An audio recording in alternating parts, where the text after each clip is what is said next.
We are with the wonderful playwright Rick Elice. Rick, can you tell us some of the other work that you've written?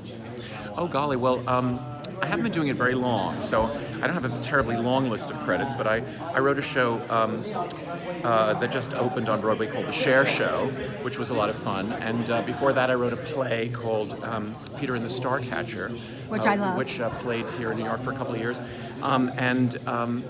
And before that, I wrote a little musical called Jersey Boys, you may have heard of, with the wonderful, legendary Marshall Brickman. We did See, the you said story you did very little. Ha, ha, ha. we did the story of Frankie Valli and the Four Seasons. I seem to be the guy that people want to turn their lives into shows. Even Peter Pan flew in the like window the one night biography, and huh? said, "I want you to do a play about me." Yeah. But I think this one may be the last one. I may be only doing fiction from now on. What is a story that you'd like to write that you haven't had a chance to write yet?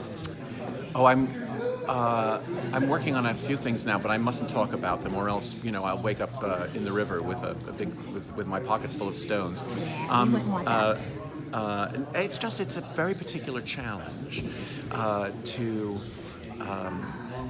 resist these artists, bless them, who really imagine, I think, that what would be best of all is documentaries about their lives. And of course, they ought to have the documentaries about their lives, and in many cases they do. But a musical is a different thing from a documentary, and so one is always getting involved in conversations that go something like this. But that's not the way it really happened, and that's not what I really wore, and that's not what I really said, and that's not what I really did, and that's not when I really did it, and that's not where it really took place. And I didn't do it with that person, I did it with that person.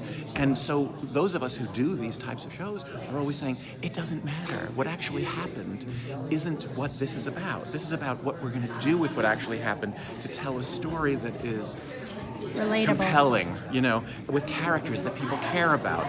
And the fact that it's based on the truth is different from it having to be true. My favorite example is, Julie Taymor, bless her heart, never went to Africa before she designed and directed The Lion King, but it sure feels authentic. Right. And that's what I'm talking about. If it feels authentic when you're watching it, that's what I care about. I don't care if the people whose stories are being told know more, because they're always going to know more than we know. They're always going to remember it differently, but they're the only ones who will remember it differently. A good story, I think, is always worth telling. If they have a good story, I'm honored to tell it. And but it's a challenge. Are there any actors or directors or people in this industry that you would love to work with that you haven't had a chance to work with yet? Oh yes. I mean, of course I would. I wouldn't be alive if it weren't for Stephen Sondheim or Harold Prince. I mean, really, I'm sure I wouldn't have made it through my teenage years if it hadn't been for those shows that they did and those cast albums. Tom Stoppard, I think, is a great genius. Aaron Sorkin is a great genius. They of course don't need me because they do what I do only brilliantly. And I just had the pleasure of working with Jason Moore, a wonderful director, on the Cher Show, on My Very Own British Invasion, Jerry Mitchell, who's sort of a living legend. I mean, when I was making commercials, Jerry Mitchell would be an actor in commercials that I made. That's like almost 30 years ago now. And I finally get to work with him. For me, if there are people who make shows, there are people I want to work with.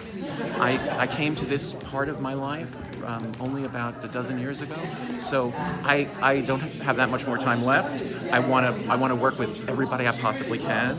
I don't really rule anybody out if they can work on Broadway.